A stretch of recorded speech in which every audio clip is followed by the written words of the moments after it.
Queridos irmãos, a paz do Senhor, que alegria poder estar aqui com os irmãos para mais uma pré-aula da Escola Bíblica Dominical. Hoje, a lição de número 1 desse terceiro trimestre do ano de 2022. E eu louvo a Deus porque até aqui o Senhor tem nos ajudado.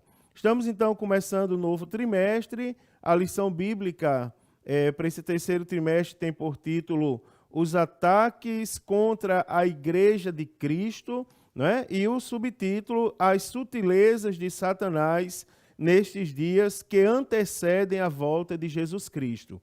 Durante todo esse trimestre, nós vamos tratar um pouco acerca dessas sutilezas. Hoje eu vou falar da sutileza de Satanás contra a igreja, mas no decorrer do trimestre vamos abordar temas tipo banalização da graça, imoralidade sexual, normalização do divórcio, materialismo e ateísmo, ideologias contrárias à família, relativização da Bíblia Sagrada e uma série, mídias sociais e uma série de outros assuntos que são tratados como que de forma sutil para tentar desvirtuar o foco da igreja da verdadeira salvação em Cristo Jesus. Hoje, queridos, eu vou abordar a lição de número 1 desse terceiro trimestre. A lição que tem por título As sutilezas de Satanás contra a Igreja de Cristo. E eu já quero partir para o conteúdo da lição, não é? O texto áureo da lição, que está na primeira carta do apóstolo Paulo a Timóteo, capítulo de número 4, versículo 1, onde diz: Mas o Espírito expressamente diz que nos últimos tempos apostatarão alguns da fé, dando ouvidos a espíritos enganadores e a doutrina de demônios. A verdade prática para essa lição diz: de forma sutil e sorrateira, o diabo desfere ataques à igreja. É preciso que cada crente saia ao combate com as armas espirituais dadas por Deus. A leitura bíblica, queridos, para essa lição, ela está em 1 Timóteo, capítulo 4, versículos de 1 ao 5, onde diz assim: Mas o Espírito expressamente diz que, nos últimos tempos, apostatarão alguns da fé, dando ouvidos a espíritos enganadores e a doutrinas de demônios, pela hipocrisia de homens que falam mentiras, sendo cauterizada a sua própria consciência, proibindo o casamento e ordenando a abstinência dos manjares que Deus criou para os fiéis e para os que conhecem a verdade, a fim de usarem deles com ações de graças, porque toda criatura de Deus é boa, e não há nada que rejeitar, sendo recebido com ações de graças, porque pela palavra de Deus e pela oração é santificada. Amados irmãos, nós estamos agora diante de um grande desafio, ou por que não dizer, alguns dos grandes desafios da atualidade, que é desvendar, ou por que não dizer, detectar, não é? Tomar conhecimento e sermos vacinados através da palavra de Deus acerca dos ataques que o Satanás, juntamente com seus demônios, estão proferindo de forma sutil contra a igreja do Senhor. No texto que eu acabei de ler, o apóstolo Paulo, ele resume o conteúdo dessa lição quando nós observamos, por exemplo, alguns termos aqui que nós estudamos no trimestre passado.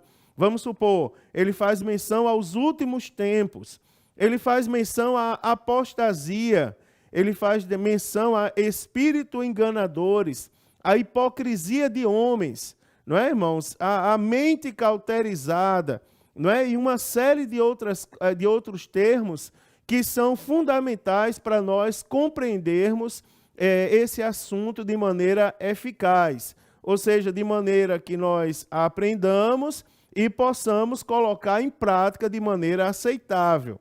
Então, esses ataques, eu já posso adiantar para os irmãos, são ataques que são proferidos de forma sutil e de forma extremamente perspicaz, contra a igreja do Senhor.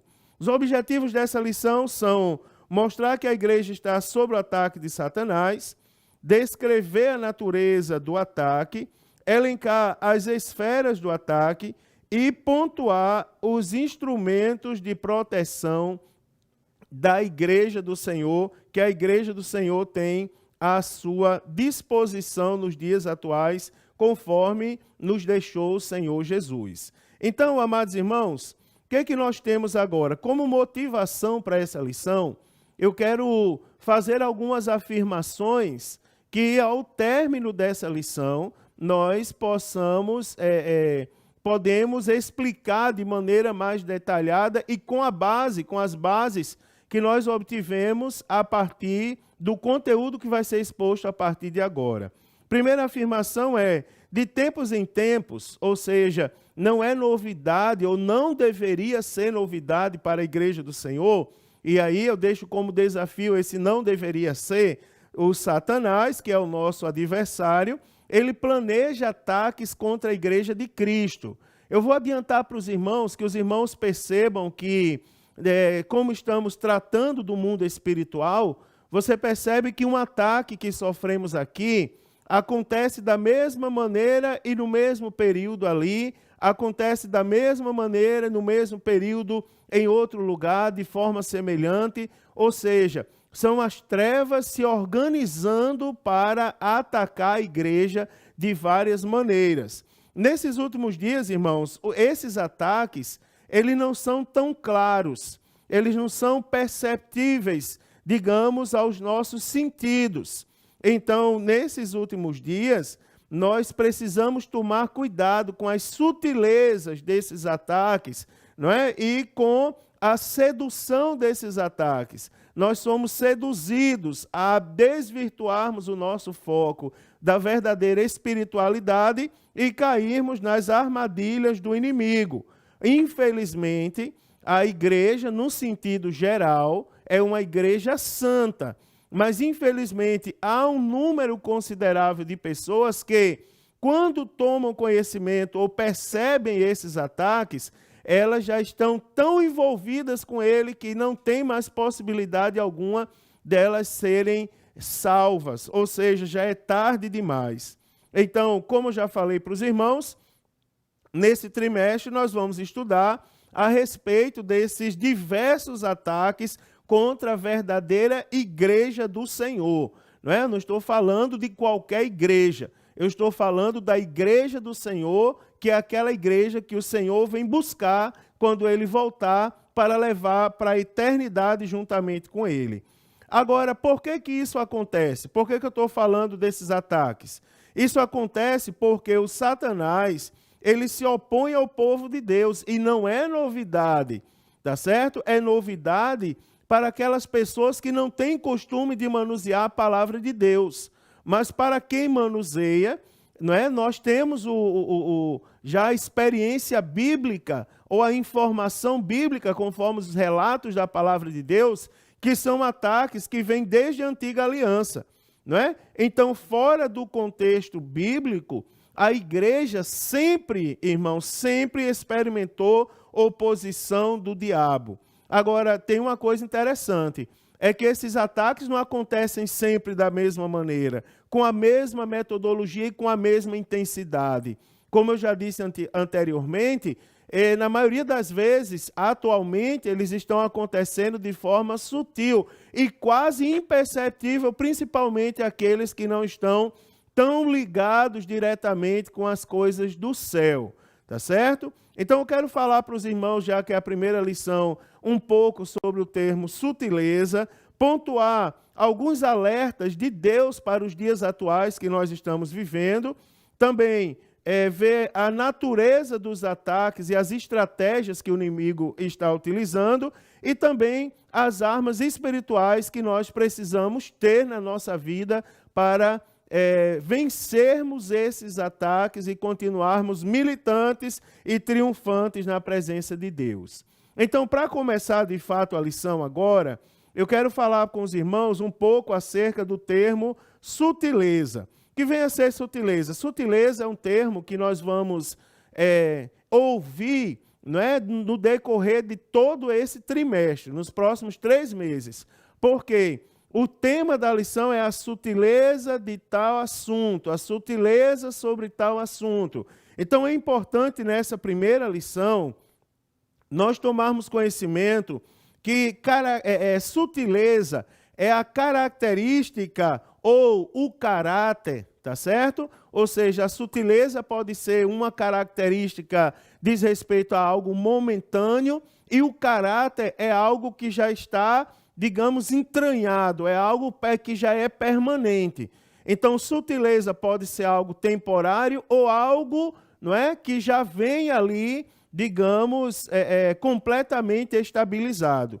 Então, é característica ou caráter daquele que é sutil, tá certo? Que demonstra leveza, finura, delicadeza, tenuidade, não é? Agudeza de inteligência, argumento de grande complexidade que embarca ou diverge, afirmação de difícil entendimento para quem não está acostumado com o assunto, detalhe quase imperceptível, qualidade do que se faz sem alarde, o que se faz discretamente, algo misterioso ou enigma. É importante lembrar aos irmãos que nem toda sutileza é má. Não é? A sutileza também pode ser sinônimo de prudência, mas também prudência para fazer o bem, não é? Colocar bem as palavras, agir de forma agradável, ou prudência também para fazer o mal, não é? Para agir de maneira agradável com o objetivo de enganar, tá certo? De passar para trás. Então a gente tem que ter muito cuidado. Teologicamente, esses termos engano e sutileza, eles aparecem nas cartas do apóstolo Paulo com o mesmo significado. Do grego apaté, não é? Que significa engano ou sedução, tá certo? Que significa engano ou sedução. E isso no sentido teológico, ou seja, no sentido bíblico. É usado para referir-se a pessoas de conduta enganosa, não é? E embusteira, ou seja, aquelas que levam outras, que conduzem outras ao engano. E mediante tais recursos, mediante tais recursos que os mestres do erro, ou seja, as pessoas que se empenham porque eu não sei se arte de enganar seria o termo correto, mas as pessoas que se especializam na vida do engano, não é? Então são recursos que essas pessoas utilizam para conduzirem as suas vítimas a determinado desvio. No caso, como eu estou falando no sentido teológico, desvio da vontade de Deus, tá certo? Então essas sutilezas, elas impedem as pessoas de enxergarem a verdade. É como se fosse uma venda que é colocada nos olhos. E essas sutilezas, elas tornam possíveis o ingressar, ou seja, o fazer da vontade de Satanás contra o servo de Deus, contra o membro da igreja do Senhor. Para começar, agora, eu quero partir aqui para o primeiro ponto da lição, e quero falar, aliás, segundo ponto, e falar um pouco sobre da igreja que está sob ataque. Primeira coisa que eu quero começar a esmiuçar agora é falar para os irmãos um pouco acerca de como isso está acontecendo. Preste bem atenção como é interessante.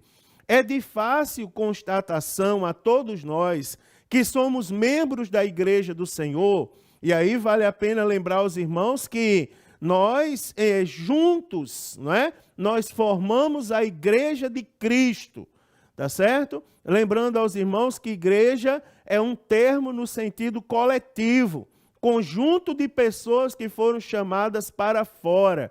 No nosso caso, fomos chamados para fora para fazermos a vontade de Deus.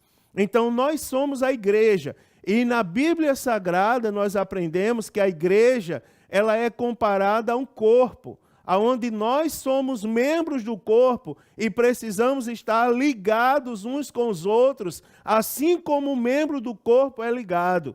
Também nós aprendemos que Jesus Cristo é a cabeça, ou seja, ele comanda o corpo.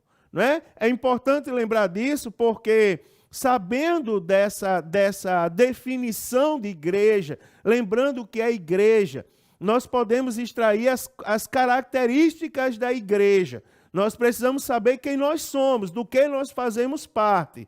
Não é, irmãos? Lembrando só um comentário figurativo sobre essa questão de membro do corpo, é que lembre-se que um membro do corpo ele precisa estar ligado.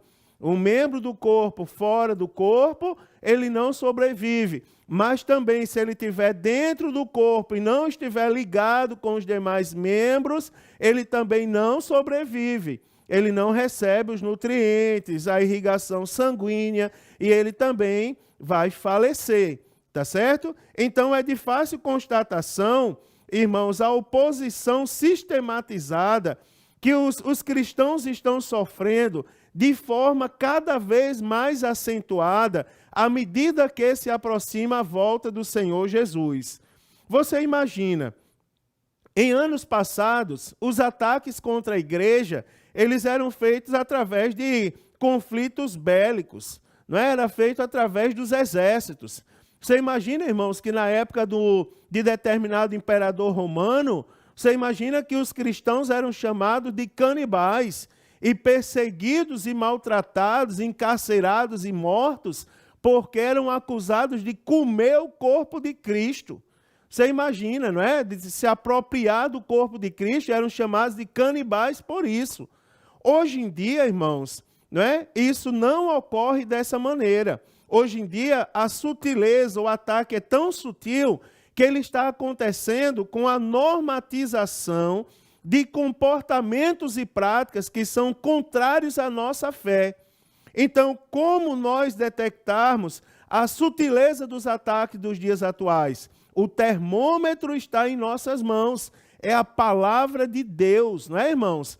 Nós temos que ter conhecimento da palavra de Deus, e eu vou me aprofundar nisso um pouco mais adiante, para nós sabermos identificar quando a normatização de comportamentos e práticas, elas entram em conflito ou não, tá certo? Com a nossa fé, com a fé cristã. Para nós que aqui estamos, há um alerta a todos nós que somos povo de Deus. Então, é de fácil observação nas Escrituras Sagradas que Deus sempre manteve o seu povo sob alerta. Ontem mesmo, eu estava conversando com alguns irmãos novos na fé, né, que aceitaram Jesus de pouco tempo para cá, e eu estava explicando para eles que o ser humano é tão fácil de esquecer as coisas, e Deus que fez o ser humano, ele sabe disso. Por exemplo, lá no livro do Deuteronômio, Deus chega a dar o que a Bíblia registra como o último cântico de Moisés. Aí Deus dá o último cântico a Moisés e diz assim, entrega aos levitas, sabe por quê? Porque quando o povo estiver na terra prometida, na terra que mana leite e mel, eles vão esquecer de quem colocou eles lá. Então é necessário que eles louvem, que eles cantem esse cântico, para eles terem memória de o que eles viveram e quem foi que conduziu eles até a terra que mana leite e mel. Então, para o leitor da Bíblia Sagrada, é de fácil constatação que Deus sempre manteve o seu povo sob alerta. Você lê os profetas da Bíblia Sagrada no Antigo Testamento e também no Novo Testamento, você vai ver que sempre eles tiveram cuidado de que o povo de Deus fossem conduzidos baseado na genuína fé em Deus. Então, o Antigo Testamento, ele, por exemplo, nada acontecia com o povo de Deus sem que eles fossem avisados com antecedência. Os alertas, irmãos, sempre vinham. Os profetas profetizaram, não é? Se vocês não se arrependerem, vocês vão pagar o preço, vocês vão sofrer as consequências, não é? Vocês vão ser levados cativos. Quando vocês estiverem lá, que vocês se arrependerem, vocês vão ser libertados. Então, tudo o que aconteceu foi anunciado. Por exemplo, no período da monarquia, quantas vezes, né, irmãos, quantos profetas nós não temos, e sempre que nós temos um profeta no Antigo Testamento, os profetas da Bíblia Sagrada que profetizaram, e as suas profecias estão registradas aqui na Bíblia, eles sempre profetizaram para reis, para governantes, eles sempre foram contemporâneos de períodos de governo. Eles sempre anunciaram aos monarcas e aos líderes o que eles deveriam fazer e quais as consequências se eles não fizessem. Preste bem atenção que também advertiam acerca de falsos profetas, não é? Você tem grandes homens da Bíblia Sagrada, você imagina aquela cena do profeta Elias contra os profetas de Baal. Clame mais alto, pode ser que o Deus de vocês não esteja ouvindo. Não é, irmãos? É terrível aquilo, uma luta direta contra falsos profetas, contra pessoas que se levantavam para tentar conduzir o povo de Deus à idolatria a deuses estranhos, não é? E as práticas que vêm atreladas a essas práticas idólatras. Então, no Novo Testamento, por exemplo, na sua primeira carta ao pastor Timóteo, o apóstolo Paulo escreveu o grande alerta que o Espírito Santo dava à igreja, que foi o texto que nós lemos hoje, né? Lá de 1 Timóteo, quando ele começa a falar e diz, mas o Espírito expressamente diz que, esse Espírito com E maiúsculo, ou seja, o Espírito Santo está alertando a igreja sobre alguma coisa. Esse expressamente, do grego, retóis, ele traz o significado de claramente, ou sem sombra de dúvida. Seria uma redundância se o assunto fosse a nossa fé. Por exemplo, se é o Espírito que está falando, não precisa eu enfatizar, é o Espírito que está falando, portanto é verdade. Se é o Espírito de Deus, já é a verdade. Então, outro detalhezinho sobre a Bíblia Sagrada, que é importante termos em mente nessa lição desse trimestre, é que, irmãos, a Bíblia não foi escrita para ser questionada. A Bíblia foi escrita para ser falada, ouvida e acreditada por nós, não é? Então, alguns falam, outros escutam e creem. A Bíblia, para nós, os crentes, foi escrita para a gente crer. Mas esse termo retóis aqui, de expressamente, ele tem um sentido de claramente, ou seja, sem sombra de dúvidas. Foi o Espírito que disse. Então, é um postulado, é algo que é indiscutível. O Espírito do Senhor, portanto, ainda nos dias de hoje, por meio das Escrituras Sagradas, ele faz conhecido ao seu povo os perigos que cercam a igreja. Então, daí, irmãos, a importância que eu quero frisar aqui também, de nós estarmos em comunhão com o Espírito Santo de Deus. É indiscutível que nós estamos na reta final, tá certo? Então, que o Satanás tenha atacado a igreja é algo incontestável a todos nós. Deus preveniu a igreja que isso acontecia. Então, assim, como eu já falei para os irmãos, e é a última vez que eu falo, que eu repito hoje, nós como crentes não podemos mais ser pegos de surpresa com essa história. Não, irmãos, algumas pessoas, a não ser os novos na fé, que ainda não tiveram a oportunidade de ler a Bíblia, mas os que já leram, os que já são crentes, não é, irmãos, que esperam a volta do Senhor Jesus, eles não podem mais ser pegos de surpresa. Por quê? Porque a sutileza dos ataques do inimigo, ela está prevista nas Escrituras. Então, o Senhor também, ele mostra, não é? Ele revela que isso aconteceria nos últimos tempos. O apóstolo Paulo disse, o Espírito expressamente diz que nos últimos tempos, então, nos últimos tempos, esses últimos tempos diz respeito à era da igreja, ao momento onde o Espírito Santo atua em nosso meio como consolador, onde nós temos a oportunidade de aceitar Jesus como Senhor e Salvador da nossa vida e termos os nossos pecados justificados diante de Deus.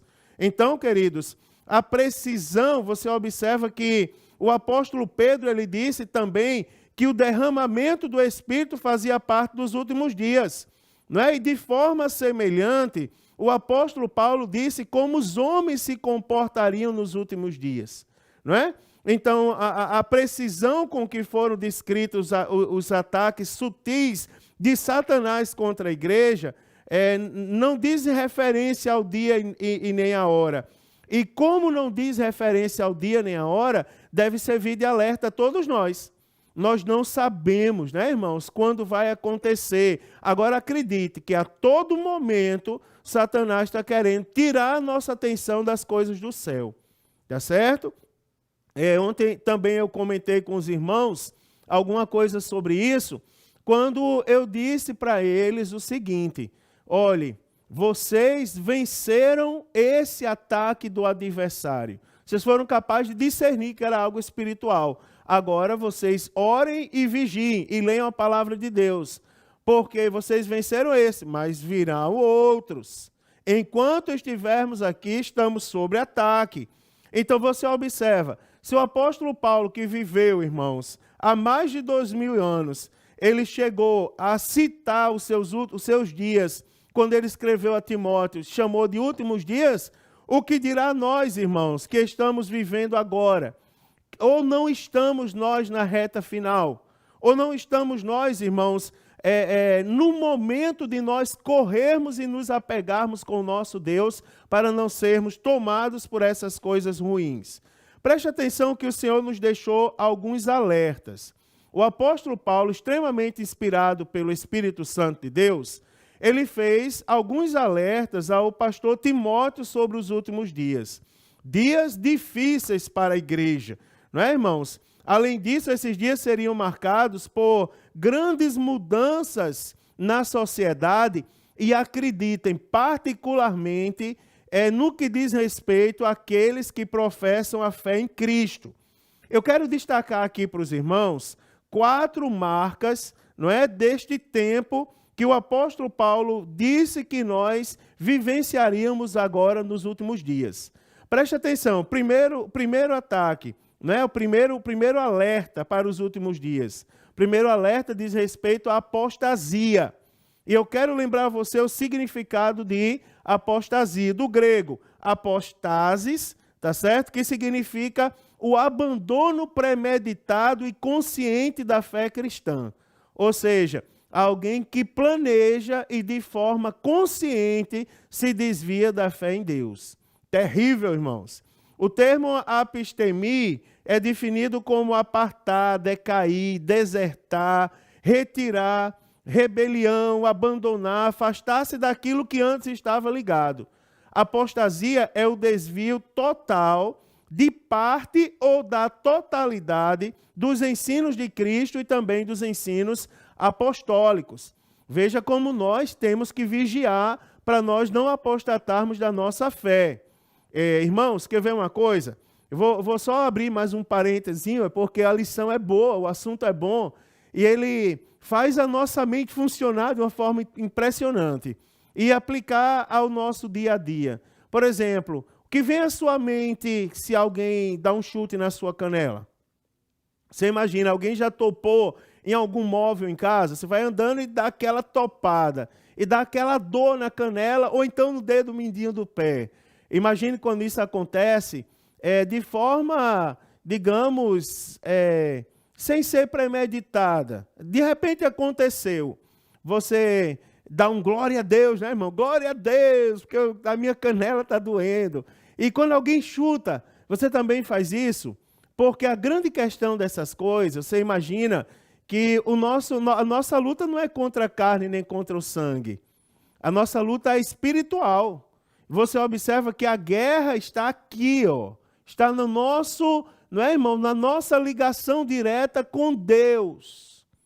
Aí você vai imaginar, às vezes quando as pessoas são, digamos, incentivadas, recebe um incentivo, recebe ali um incentivo de alguma parte, elas se desviam em parte da fé.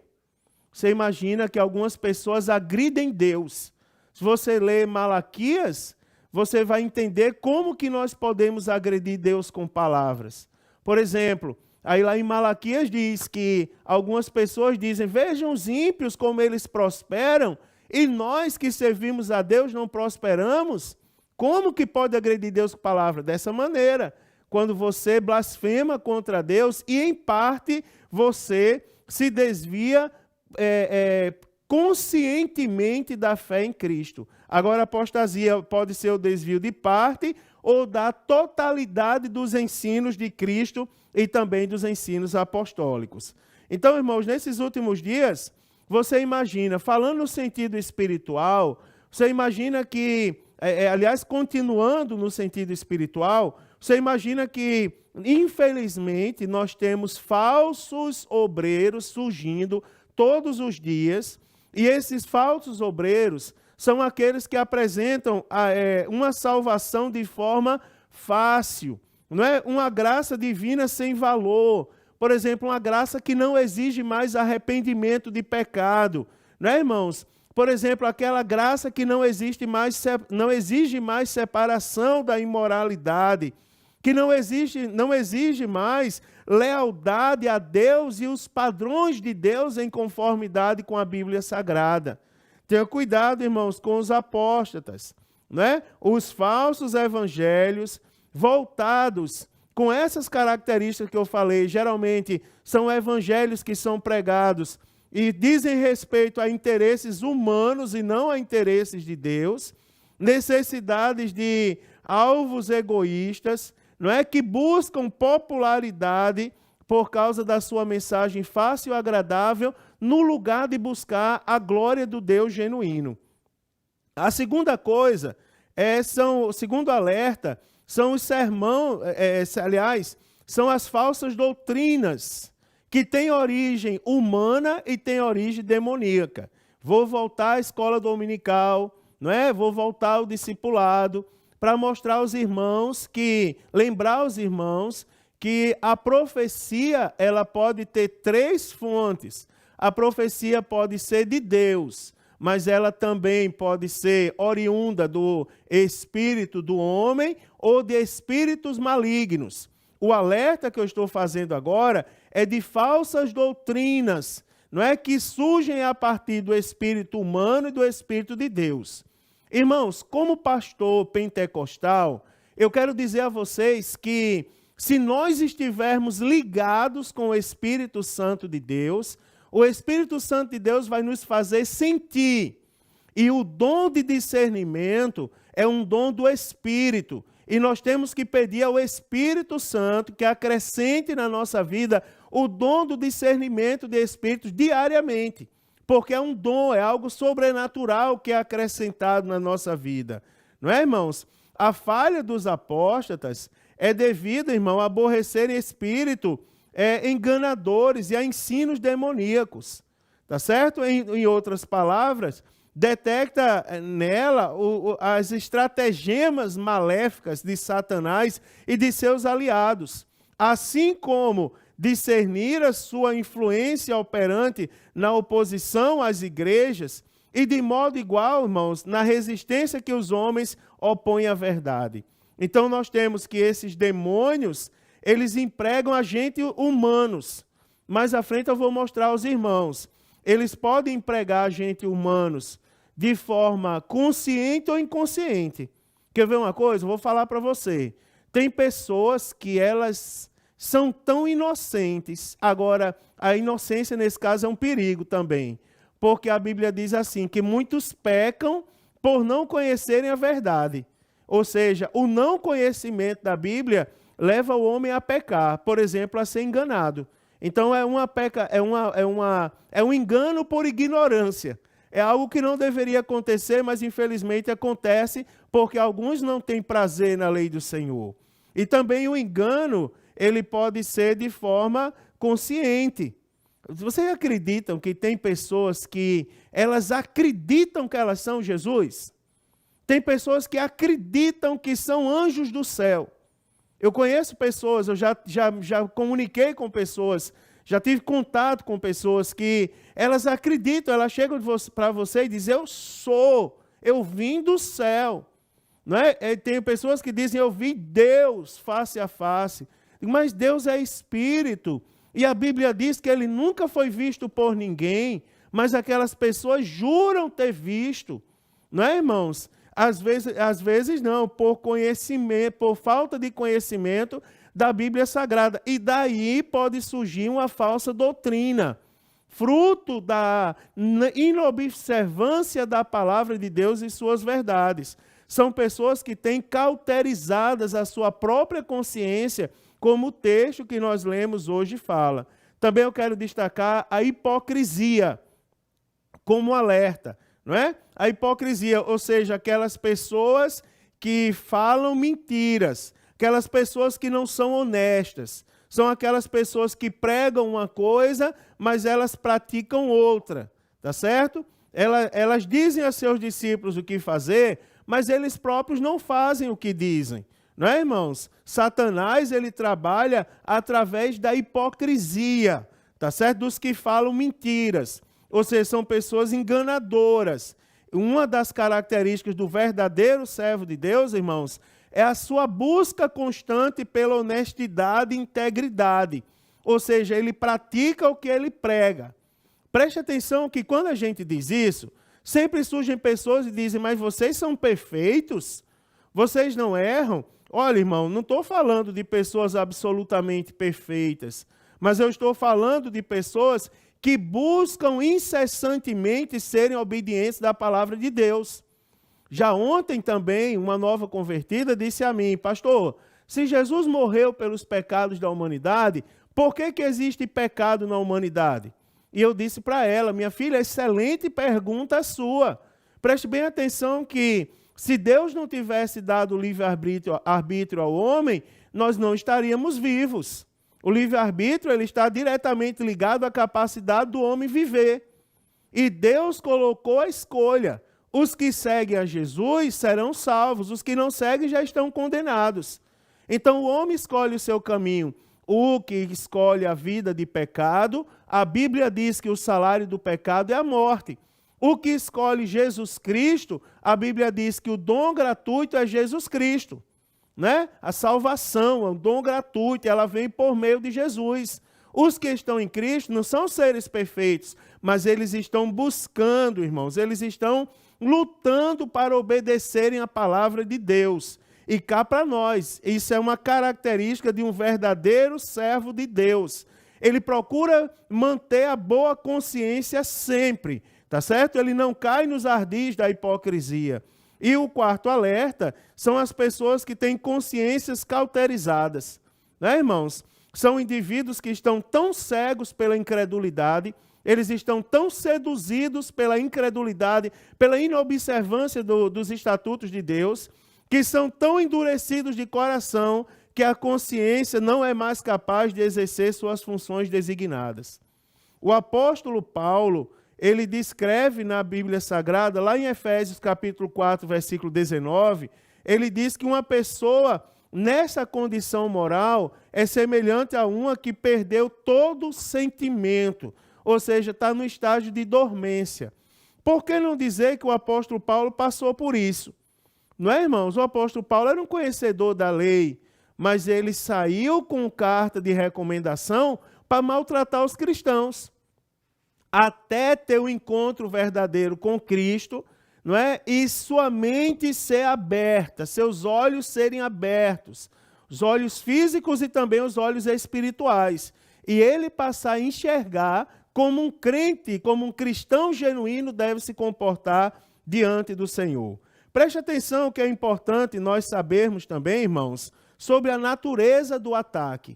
Não é? Isso aqui é muito interessante, a natureza desses ataques. Então, desde a fundação da igreja, como eu já disse aos irmãos, que falsos mestres, eles vêm disfarçando-se entre os filhos de Deus com o objetivo de disseminar heresia. Tá certo? Eles sempre estão ali, diariamente, não é? Se você ler a carta de Judas, você vai ver como Judas ele é duro acerca daqueles que estavam no meio da igreja, disfarçado, não é? Ali de forma dissoluta, tentando seduzir, tentando corromper a igreja de Deus. E ele é muito claro, e eu vou usar um termo bem próprio, ele esculhamba com os falsos profetas, não é? Depois você lê a carta de Judas.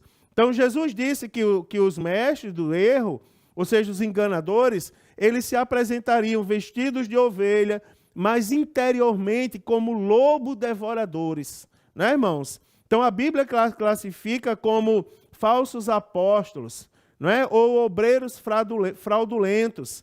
né? Identificando-os como agentes de Satanás, que se transfiguram em ministros da justiça. Temos que ter cuidado, irmãos. Devemos, por isso, acautelarmos deles. Não é? É o sinalzinho amarelo. Cuidado com os falsos profetas. Assim, deixa eu ensinar para você. Mas, pastor, eu nunca li a Bíblia. Mas eu vou ensinar para você. Todo e qualquer ensinamento que contrariar o ensinamento bíblico, nós não devemos, ouvimos até por educação, quando não podemos fechar os ouvidos. Não é? Mas nós não devemos seguir, não devemos guardar no nosso coração. Eu vou dar um exemplo prático. Se alguém disser a você, não vá mais para a igreja, cuidado com essas pessoas. Não é, irmão? Não ore mais, não precisa orar tanto, não precisa cantar tanto na igreja, não precisa ler tanto a Bíblia Sagrada. Não é eu ganhar alma, não eu vou lá ganhar alma, discipular, eu vou lá fazer isso. Não é, irmão? Vocês não têm que fazer isso. Profeta do caos. Não é, irmãos? Pessoas que banalizam o nome do próprio Deus. Você imagina, irmãos, pessoas que tornam o nome de Deus pejorativo, misericórdia. Não é, irmão? Está repreendido em nome de Jesus.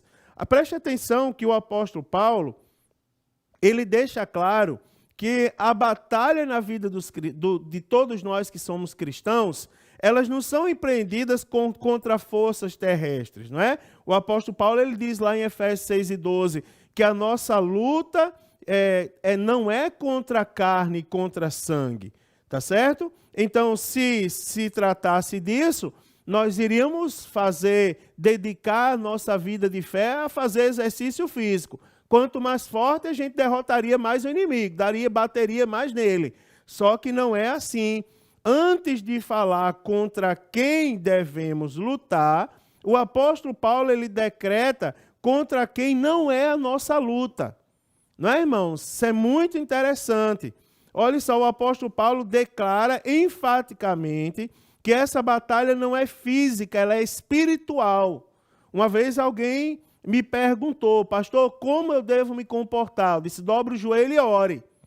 Mas, pastor, disseram para fazer isso aqui. Não, a nossa luta, ela é espiritual. E a Bíblia fala de tudo que provém de Deus. Se provém de Deus, é só a gente orar a Deus. E nós temos que buscar a Deus. A expressão carne e sangue, irmãos, ela fala acerca da espécie da batalha. Não é? Uma expressão usada no Novo Testamento para se referir ao ser humano ou à natureza do homem. Portanto, ao usá-lo, o apóstolo Paulo quer que nós venhamos a entender que a natureza humana, em contraste com os seres espirituais, não possui a matéria e, portanto, não são carne e sangue. Dessa maneira, não se trata de luta humana, ou seja, não é luta de homem com homem. Eu estou falando de luta contra inimigos espirituais. Ou seja, nossa luta não é física, ela é espiritual, tá certo? Algo que era bem familiar, por exemplo, aos crentes lá de Éfeso. Então seria uma tragédia, irmãos. Você imagina um soldado que vai à guerra sem saber contra quem vai lutar.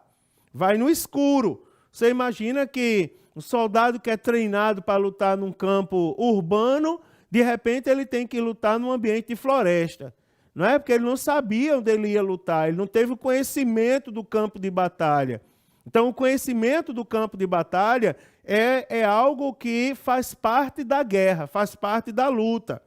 Você observa, existem muitos cristãos que estão entrando na batalha e ferindo outros irmãos.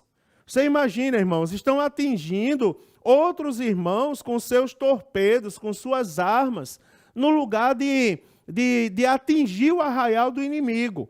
Não é? Então, o inimigo a ser derrotado é o diabo e seus exércitos, não é o irmão que está do nosso lado. A Bíblia fala do irmão mais fraco, do princípio do irmão mais fraco, que nós devemos cuidar dele, porque por ele Jesus derramou sangue na cruz do Calvário. Nós devemos que lutar contra o diabo, irmãos. E contra o diabo não se dá murro, não.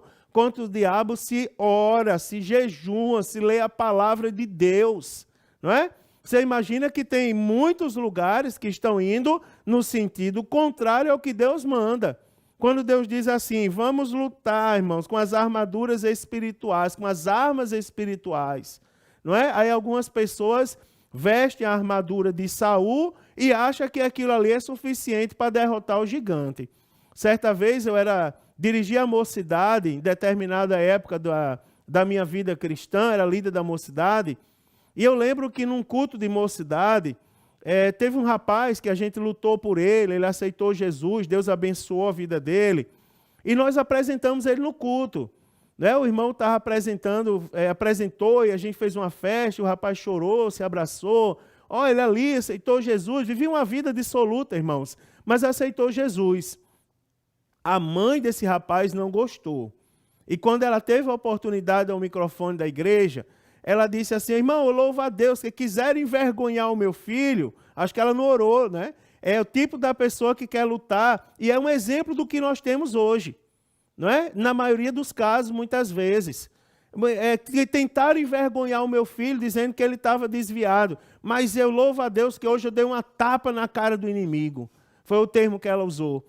E depois, quando o rapaz que ia pregar, o pastor que ia pregar chegou, ele chegou um pouco depois do que a irmã falou, e ele disse assim, quem era aquela irmã que estava tendo a oportunidade quando eu cheguei? Ele falou depois do culto.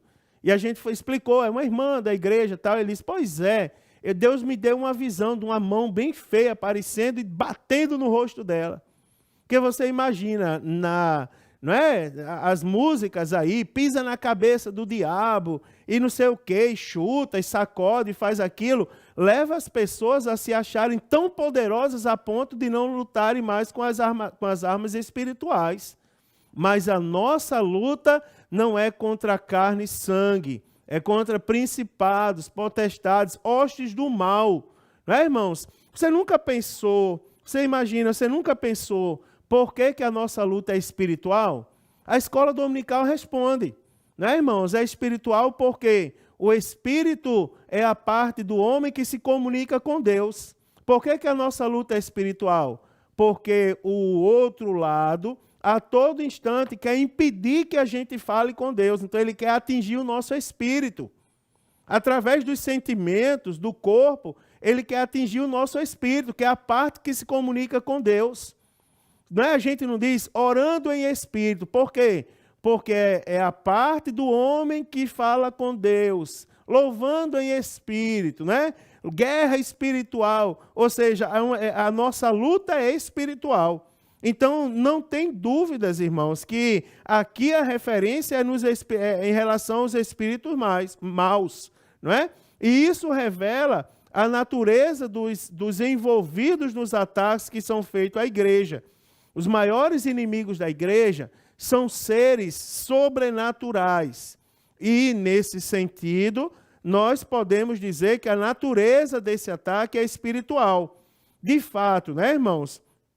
O apóstolo Paulo, quando escreveu aos Efésios, ele disse que a nossa luta era contra os seres espirituais. Então, nós temos que vigiar isso. A luta é de natureza espiritual e também de natureza moral. Preste atenção. Outra coisa que eu devo destacar para os irmãos, com bem cuidado, é que a luta é contra a natureza, não é?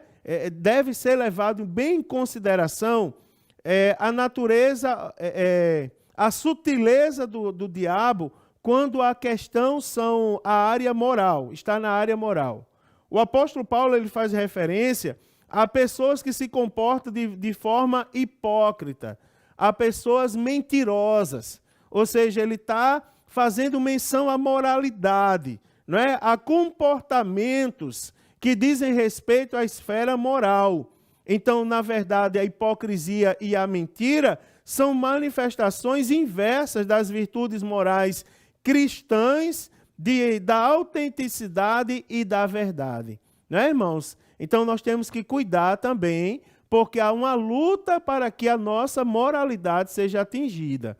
Irmãos, olhe, eu vou dar uma adiantada aqui. Então, a operação do erro sempre trabalha com falsidade e engano. Sempre tem falsidade e engano. O apóstolo Paulo demonstra, não é, a esfera moral desse ataque quando ele faz referência àqueles que têm a mente cauterizada ou cauterizada a sua própria consciência. Não é? O termo grego aqui é suneidesis, usada para consciência. E é uma consciência, não é? É uma referência à capacidade humana de julgar, de entender o certo e o errado. E, em outras palavras, é a faculdade humana por meio da qual se distingue o que é moralmente certo e moralmente errado, ou bom ou ruim. Tá certo? Então, uma consciência cauterizada significa dizer que ela se tornou insensível, tá certo? A ponto de não discernir mais o certo e o errado. Então, nós temos que ter cuidado com a moralidade. Inclusive, irmãos, quando o assunto são as brincadeiras dos dias atuais. Você já viu tudo, como eu estou falando de sutileza, você observa como as coisas induzem a isso. Tudo começa com uma brincadeira. Houve um tempo que tinha um toque do celular que imitava os irmãos pregando na igreja. E parecia uma coisa engraçada, mas eu percebi que alguns jovens estavam incorporando aquela brincadeira no seu dia a dia. Ou seja, a moralidade e até mesmo o caráter deles estavam sendo atingidos por causa de um ataque sutil, de um detalhezinho. Não é, irmãos? Eu vou falar uma coisa agora que eu não vou esmiuçar, mas todos nós somos capazes de discernir. Você já viu agora que todo personagem famoso tem o sobrenome Jesus? Você nunca imaginou por quê, irmãos? Não é? Nunca imaginou? Está lá, Jesus é o Cristo, o Filho de Deus, para nós, para a nossa fé. Agora, você tem os mais terríveis personagens ao redor do mundo que praticam as coisas mais terríveis quando o assunto é fé e Bíblia Sagrada, e todo mundo destaca o termo Jesus na vida daquela pessoa. Você nunca imaginou qual o objetivo daquilo? É trabalhar a imoralidade. Ou seja, é atingir a moral, não é, irmãos? É tentar adicionar isso no dia a dia do crente. Mas em nome de Jesus nós somos vacinados pela palavra. Outra coisa, irmãos, nós temos que levar muito em consideração, tá certo? Então, o apóstolo Paulo, ele fala acerca das estratégias e ele diz: nós precisamos ficar firmes contra as astutas ciladas do diabo. Não é? Cilada vem do grego metodeia, que significa métodos, estratagemas, armadilhas. Não é? Não estou dizendo para mistificar tudo. Um pombo passou voando, caiu uma pena preta. Aquilo ali é a pena do diabo que entrou na nossa casa. Não, não é isso que eu estou dizendo. Estou falando das ciladas ardis, daquilo que quer contrariar, nos levar a contrariar a palavra de Deus, tirar a igreja do foco. Tá certo? Então, o diabo, leva em consideração que ele tem um arsenal incrível, irmãos, de armadilhas. Tá certo? Ele pesquisa meticulosamente em busca dos nossos pontos vulneráveis. Leva em consideração que ele anda ao derredor como leão, bramando como leão, buscando a quem possa tragar. Então, ele está ali procurando as brechas, procurando o espaço que ele possa entrar e destruir. Então, ele age insistentemente com o objetivo de nos levar a pecar contra Deus. E eu vou dizer uma coisa para os irmãos, ele não desiste facilmente. Presta atenção que o diabo tem algumas características que são atributos exclusivos de Deus. Por exemplo, a onisciência. Deus sabe todas as coisas, e isso é exclusivo de Deus, só Deus sabe todas as coisas. O diabo não é capaz de saber todas as coisas, isso aí é exclusivo, é um atributo de Deus. Tá certo? Ele não sabe todas as coisas, mas ele escuta muito bem o que a gente fala. Ele escuta a murmuração, escuta o que a gente diz ali, não é? No ouvido do outro. A gente tem que ter muito cuidado. Por isso que pregar a palavra de Deus não é nenhuma brincadeira. Porque quando eu denuncio o pecado, eu não posso estar em pecado. Porque o diabo está ouvindo e ele encontra a brecha para chegar lá e dar uma rasteira e tentar evitar a sua salvação em Cristo Jesus. Uma vez que sabemos as naturezas, a natureza espiritual e moral, nós também podemos trabalhar um pouco da esfera, ou seja, aonde, em que local especificamente que essas áreas são exploradas, né, irmãos? Então, em primeiro lugar, o apóstolo Paulo mostra que acontece na esfera religiosa.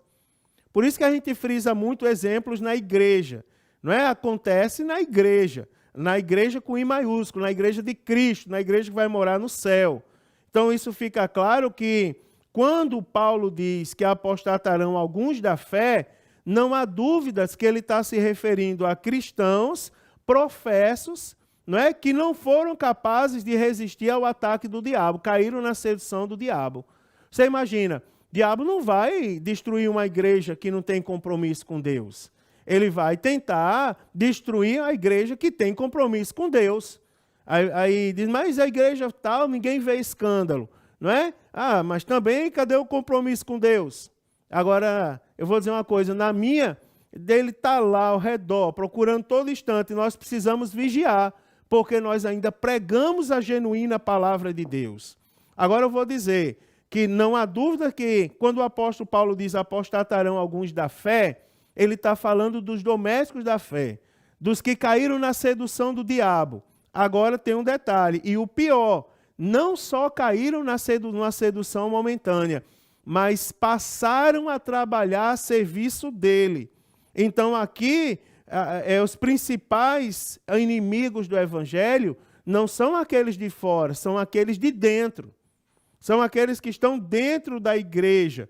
Então não é de admirar que as pessoas que mais causam danos e escândalos ao evangelho sejam aquelas que deveriam lutar pela mesma causa que a igreja luta, mas de repente se desvirtuam dela, não é? Por alguma razão abandonaram a fé e se tornaram inimigos da própria igreja, e certamente todos nós conhecemos alguém assim. Então, primeiro, a esfera da igreja, e como nós somos da igreja, precisamos vigiar. Segundo, a esfera social, ou seja, na sociedade, não é? Por isso, o apóstolo Paulo, ele fala, por exemplo, ele usa o termo em 1 Timóteo 4,3, proibindo o casamento. Aqui, irmãos, sem dúvida, ele está fazendo menção aos ataques contra a família. A família, a primeira e uma das mais importantes instituições que existem, não é? E por que não dizer, irmãos, como nós estamos sobre fogo cerrado, não é? Todos nós somos testemunhas dos ataques que o Satanás tem empreendido com muita fúria contra a igreja brasileira, ou contra a família brasileira, especialmente contra a família cristã. O objetivo do Satanás é destruir as instituições de Deus para tentar enfraquecer aqueles que professam a fé em Cristo Jesus e eliminar a salvação deles. Nós precisamos acordar para essa realidade. Eles estão atacando a família, né? O Satanás atinge a igreja. Famílias fracas significa igreja fraca. Agora, para terminar, o último ponto dessa lição, eu quero falar para vocês com muito orgulho. Por exemplo, eu vou entrar num tema polêmico, não é? Porque eu sou professor e pregador da palavra de Deus e pastor de igreja, eu prego a verdade. E diariamente alguém diz, pastor, mas placa não leva para o céu. Como não leva? Não é, irmãos? A placa mostra o caminho. Se qualquer placa indica o caminho, traça o rumo, mostra a direção. Eu não sei a placa de outros lugares, mas eu louvo a Deus e oro a Deus todo dia que a minha igreja continue, a placa da minha igreja continue conduzindo pessoas à salvação em Cristo Jesus. Sabe por que eu estou falando isso, irmãos? Porque uma das prioridades da minha igreja, não é, da nossa igreja, para a glória de Deus, é que nós militamos diariamente para protegê-la com as armas espirituais. E não podem ser outras. Primeiro, a palavra de Deus, né, irmãos? Então, pensando nas armaduras que Deus nos deu, é importantíssimo falar da principal delas. Está aqui na minha mão, ó, a palavra de Deus, a palavra da verdade, que quando o apóstolo Paulo escreve aos Efésios, por exemplo, ele chama de espada. né? E em seu tempo, que em seu tempo tinha várias formas e dimensões, e eram feitas com diversos tipos, né, de metais. O símbolo espada era usado pelo apóstolo Paulo para indicar a palavra de Deus. Ele chama a palavra de Deus de espada do Espírito, que é a palavra de Deus, lá em Efésios 6:17, na parte B do versículo. O escritor aos Hebreus, lá em Hebreus 4:12, também faz essa afirmação. O apóstolo Pedro tentou usar a espada, você imagina, naquela cena para defender Jesus no Getsêmani. Posteriormente, lá no dia de Pentecostes, ele também aprendeu que a espada do Espírito, ela é muito mais poderosa. Vamos citar o exemplo de Jesus.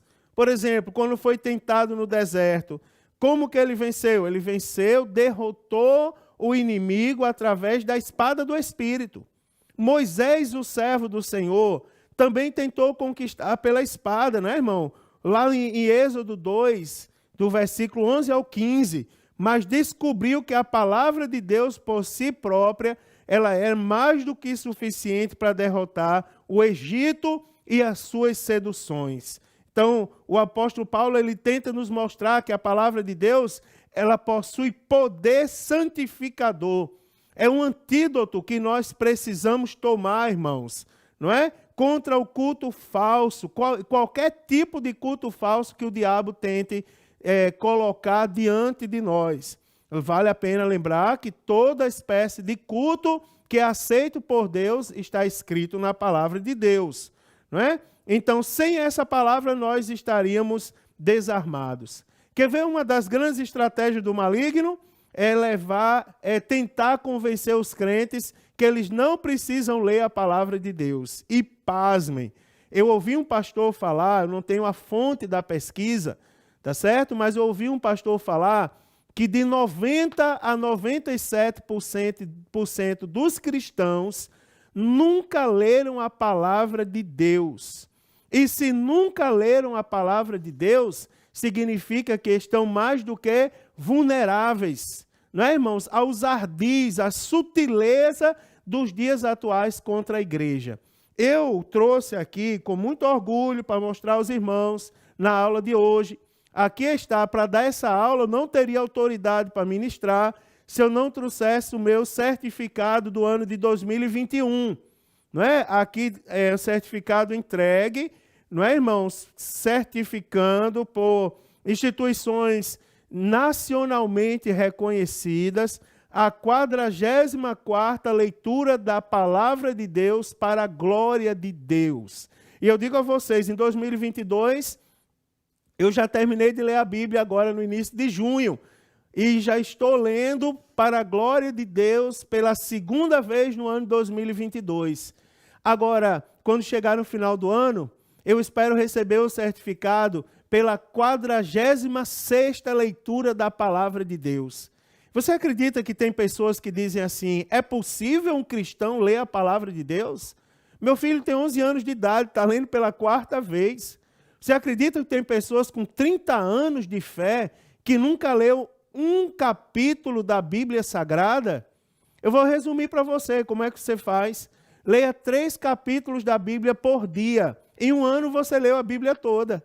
Não é, irmãos? Eu que falo devagar, penso devagar, não sou tão inteligente, mas como pessoas que eu conheço são extremamente inteligentes, eu consigo ler 3 capítulos da Bíblia, inclusive o Salmo 119, eu consigo ler em 10, 15 minutos.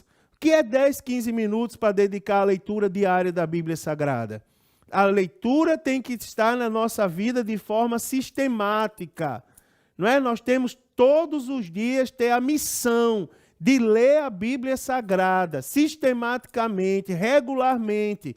Faz parte da nossa vida, é a vacina, irmãos. Toda a Bíblia Sagrada deve ser lida. Alguém disse uma vez, certa vez, eu não exponho esse certificado em qualquer lugar, porque em alguns lugares a pessoa diz, não, isso aí não é verdade. Mas no dia que eu estava entregando o certificado para os leitores da Bíblia da minha igreja, eu lembro que uma senhora veio receber o certificado, uma irmã já de avançada idade, uma anciã da igreja, e eu disse para ela assim, quantas vezes a senhora já leu a Bíblia? E quando eu olhei o certificado, estava lá 76 vezes. E eu disse, irmã, a senhora conseguiu ler isso tudo? Ela disse, li, pastor. Diga aqui para a igreja como a senhora conseguiu. Ela disse, para todo lado que se olha, na minha casa tem uma Bíblia. Na minha cozinha tem a Bíblia que eu faço a leitura anual e diária.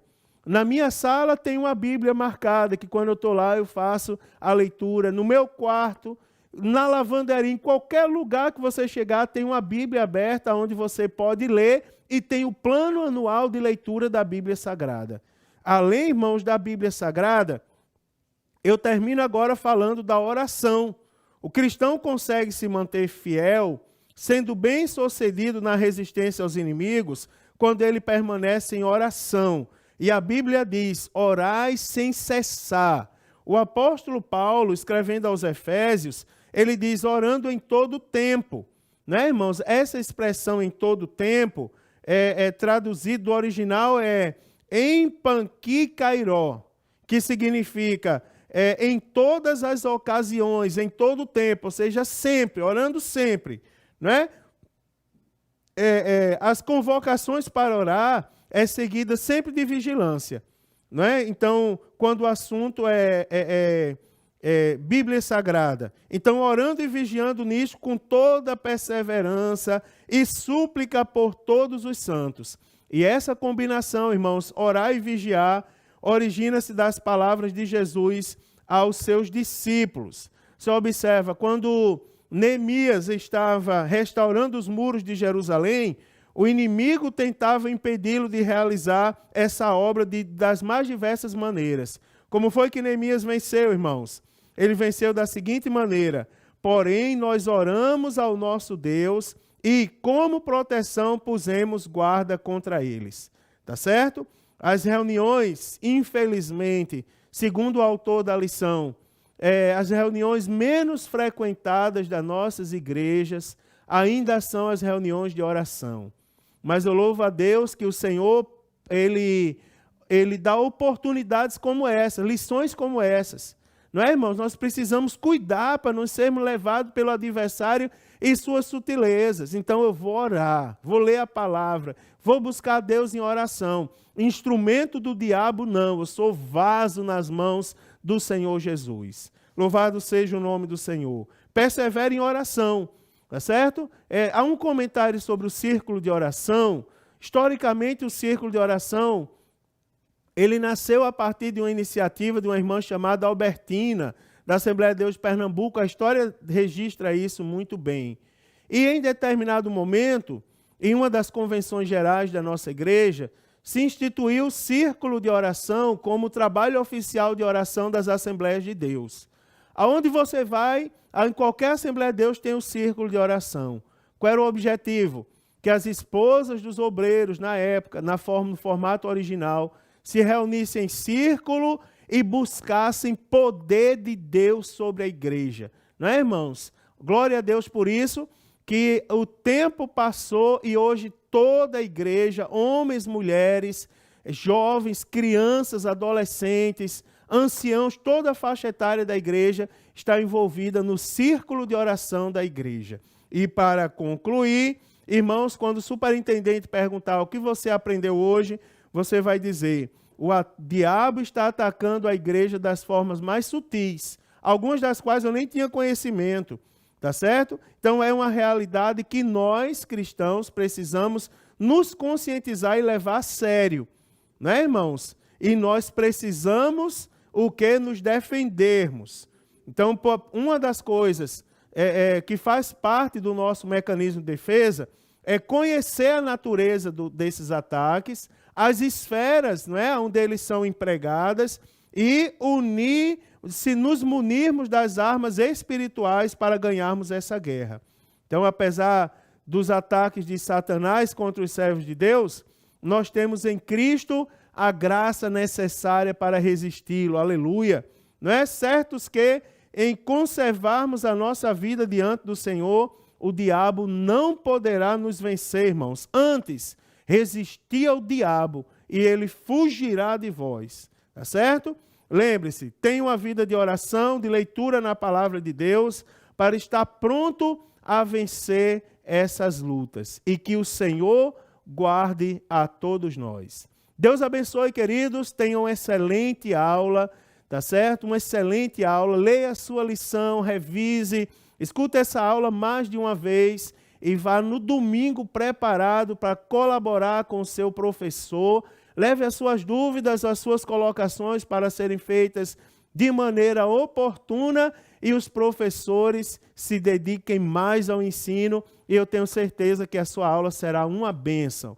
A paz do Senhor a todos, queridos, e até a próxima oportunidade, em nome de Jesus.